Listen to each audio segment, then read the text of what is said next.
J'espère que vous allez bien. Alors, on se retrouve donc pour une nouvelle vidéo. Aujourd'hui, je vais vous présenter 3 recettes de saison sans courge.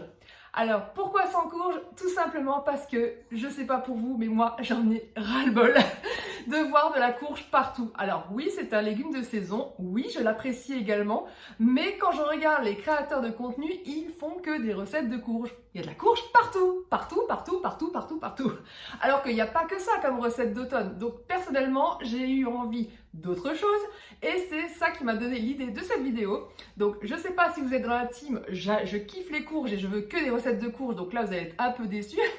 Mais ne partez pas quand même. Franchement, les recettes que je vais vous proposer, ce sont des tueries. Je suis trop contente de ces 3 recettes que je vais vous présenter. Donc voilà, ce n'est pas parce qu'il n'y a pas de la courge que ce n'est pas divin.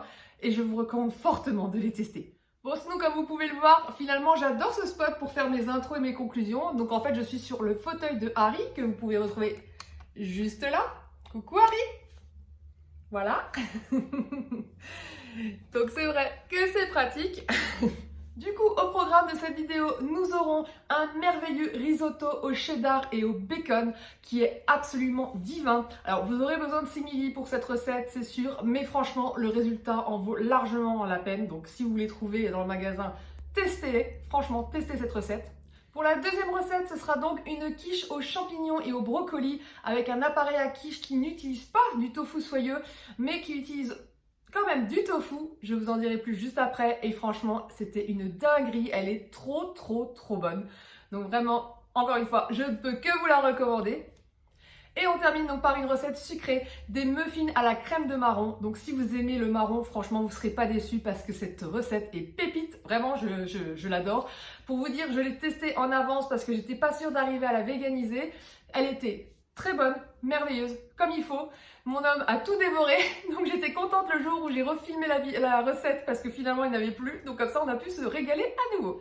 Bon, j'arrête de vous faire languir. Je vous laisse donc avec les 3 recettes et on se retrouve en fin de vidéo. Alors, pour cette première recette, je vous propose un risotto au cheddar et au bacon. Franchement, ça me donnait trop envie quand j'ai vu cette recette, donc du coup, j'ai envie de tester. Pour cela, vous aurez besoin donc d'huile d'olive et d'un oignon, de riz arborio, donc pour spécial risotto, de bouillon de légumes, donc là c'est la poudre de légumes Rapunzel que j'adore, du vin blanc, alors c'est optionnel, mais moi j'adore, sachant que ça ne sent pas l'alcool du tout, parce que je n'aime pas ça moi. Mais dans les risottos, ça le rend crémeux, c'est un truc de fou, c'est vraiment trop bon. Donc je vous le recommande vivement. Et sinon, donc bon après, il y aura les petits pois carottes, le bacon la vie, voilà. Et le cheddar mature Violife. Alors celui-là, si vous ne le connaissez pas, franchement, c'est une tuerie.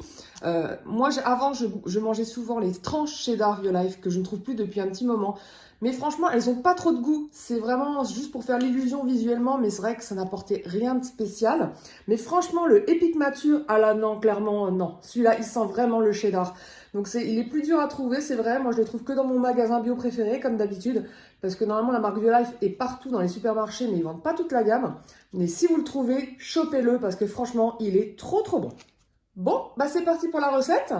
Alors, donc moi, je vais faire mon risotto dans mon multicuiseur. Hein. Vous le savez, si vous me suivez depuis un petit moment, c'est trop trop bien, que ce soit le Cookéo, le multicuiseur. Franchement, c'est le top pour faire les risottos. Vous n'avez pas besoin de surveiller, de faire louche par louche. Et il est toujours nickel. Donc là, comme vous avez pu le voir, je viens de mettre donc l'huile d'olive.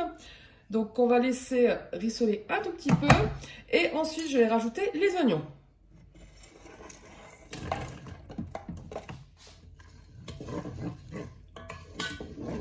Du coup, je rajoute le riz arborio, donc 150 grammes.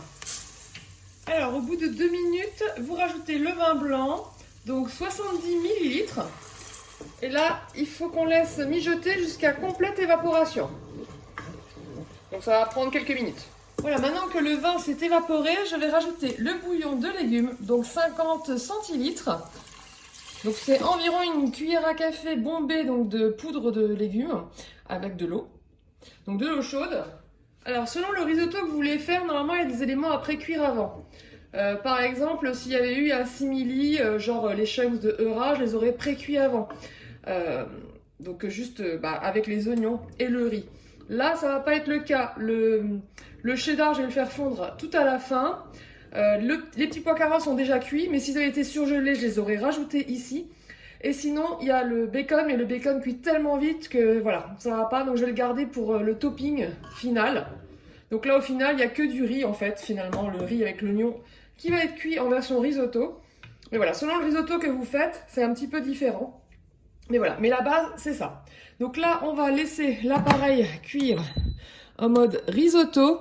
Oh, du coup, je ne vois rien avec le soleil. Du coup, je mets à cuire en mode automatique, donc parce que j'ai un mode risotto donc sur l'appareil. Voilà.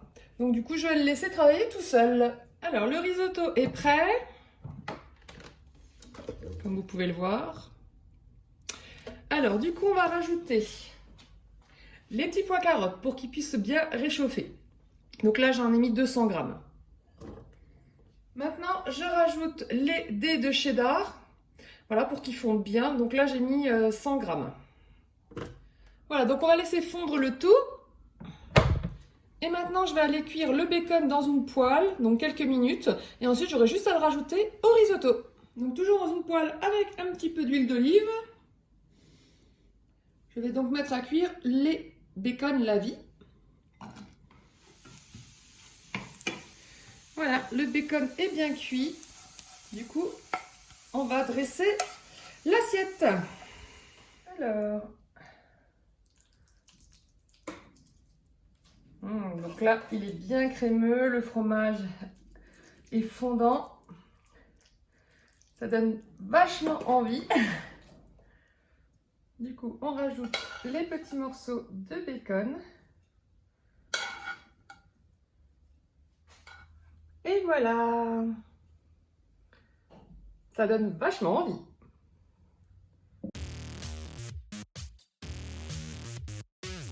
Alors, on passe à la deuxième recette, donc qui est une quiche. Donc pour ça, vous aurez besoin d'huile d'olive, de poivre et de sel. Pour le sel, évidemment, je vais vous conseiller le sel de Kalanamak, parce que forcément, quand on adore le goût des œufs, ça c'est magique, clairement. Donc si vous ne connaissez pas, en fait, ça a un goût soufré et du coup, ça fait penser à l'œuf. C'est bluffant, c'est un truc de fou. Donc en gros, un truc qui n'a pas de goût comme le tofu brouillé. Si vous, bon, en général, on l'assaisonne quand même, bien sûr, mais si vous rajoutez du sel Kalanamak, vous croirez que c'est des œufs. Donc ça, c'est bluffant. Ensuite, pour l'appareil à quiche, j'aurai besoin donc de thym, donc de la purée de sésame blanche, de préférence, parce que c'est vrai que la complète, elle est moins neutre en goût, de la crème de soja. Donc je préfère ça au tofu soyeux. Clairement, les appareils à quiche, j'en ai goûté plusieurs, mais franchement, c'est la crème de soja, je trouve que c'est bien meilleur. Donc voilà. Et le petit secret, donc ça c'est une astuce de Marie Laforêt, c'est pour ajouter du goût, mixer l'appareil avec du tofu fumé. Et c'est vrai que c'est diablement bon, donc voilà. Donc du coup, j'aurais pas besoin de tout ce bloc, j'aurais besoin que de la moitié, mais au moins pour vous montrer. Et évidemment, j'ai pris mon préféré, celui amande sésame de Typhon. Et évidemment, pour lier un petit peu le tout, il y aura besoin de maïzena. Sinon, une pâte feuilletée du commerce, on va pas s'embêter. Et pour les légumes, donc du coup, ce sera brocoli, champignons et un bel oignon. Voilà, voilà. Bon, c'est parti pour la recette. Alors, on va commencer par pré-cuire les légumes. Donc, dans un wok de préférence, vous mettez de l'huile d'olive. Alors, on met les oignons. Et on rajoute donc les champignons et les brocolis. Donc, j'ai coupé les champignons en tranches et puis les oignons en petits morceaux. Les fleurettes, par contre, je les laisse telles quelles. Donc là, le but, ça va être de pré-cuire les légumes. Pas de les cuire intégralement puisqu'ils vont continuer leur cuisson dans le four par la suite. Donc vu que les brocolis sont surgelés et que les champignons rendent beaucoup d'eau, on va attendre que toute l'eau se soit évaporée. Je vais rajouter un couvercle pour que les brocolis puissent cuire plus facilement. Alors pendant que les légumes sont en train de cuire, on va préparer l'appareil à quiche. Donc dans mon verre mixeur, je vais mettre le tofu fumé. Donc là, j'ai juste coupé grossièrement en dés. Un peu de maïzena. Une cuillère à café. Du thym, donc la purée de sésame blanche. Une bonne cuillère à soupe. Sel, poivre.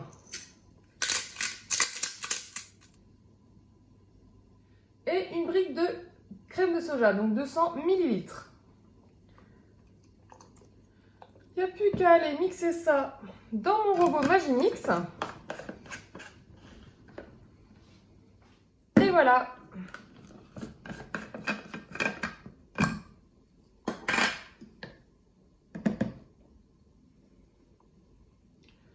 Donc on réserve. Voilà, donc les légumes sont pré-cuits. Donc on va transvaser dans la quiche. Alors on met du coup les légumes dans la pâte à tarte que j'ai mis donc dans un plat.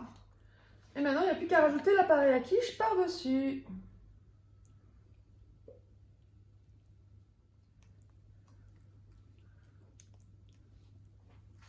Et voilà, du coup il n'y a plus qu'à enfourner ça dans un four préchauffé à 180 degrés pendant 20 à 25 minutes. Donc à surveiller.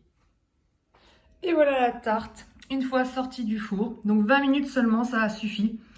Elle est magnifique. Franchement, j'ai trop hâte de goûter ça. Miam miam. J'espère qu'elle vous donne autant envie qu'à moi.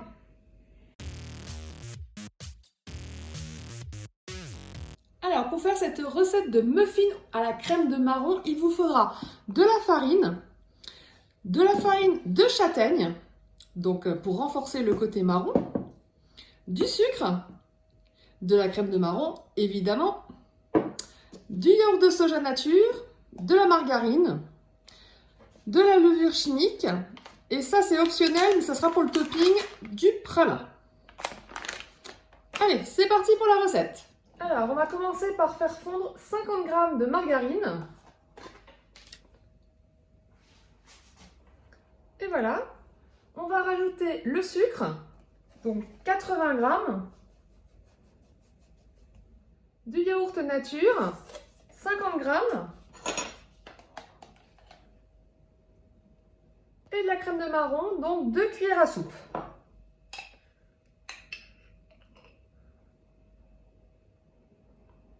On mélange bien, on réserve, on passe aux ingrédients secs, de la farine de blé, 70 g,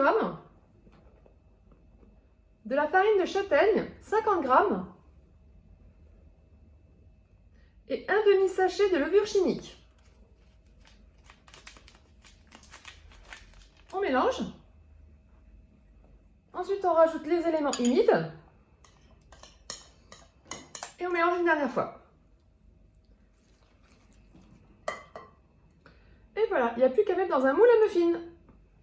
Allez, c'est parti pour transvaser dans les moules. Donc ça vous fera 6 petits muffins avec ces quantités. Il n'y a plus qu'à enfourner donc dans un four préchauffé à 180 degrés pendant 20 minutes. Alors voilà les muffins quand ils sortent du four. Donc là, ils ont eu le temps de refroidir, donc il est temps de les démouler.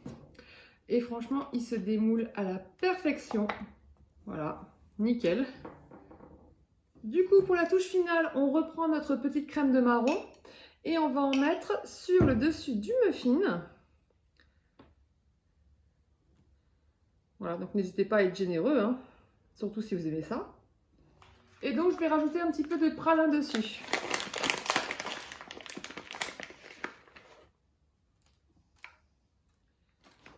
Et voilà le beau muffin. Miam. Voilà, c'est tout pour cette vidéo. J'espère vraiment qu'elle vous a plu et que vous allez tenter les recettes. Franchement, je ne vous mens pas en vous disant que ces 3 recettes étaient trop bonnes. Je sais, je me répète, mais c'était trop bon. Comme d'habitude, si vous avez aimé cette vidéo, je vous invite à liker, à commenter et à vous abonner à la chaîne si ce n'est pas encore fait. Je vous souhaite un excellent week-end et je vous dis à très vite pour une prochaine vidéo. Ciao!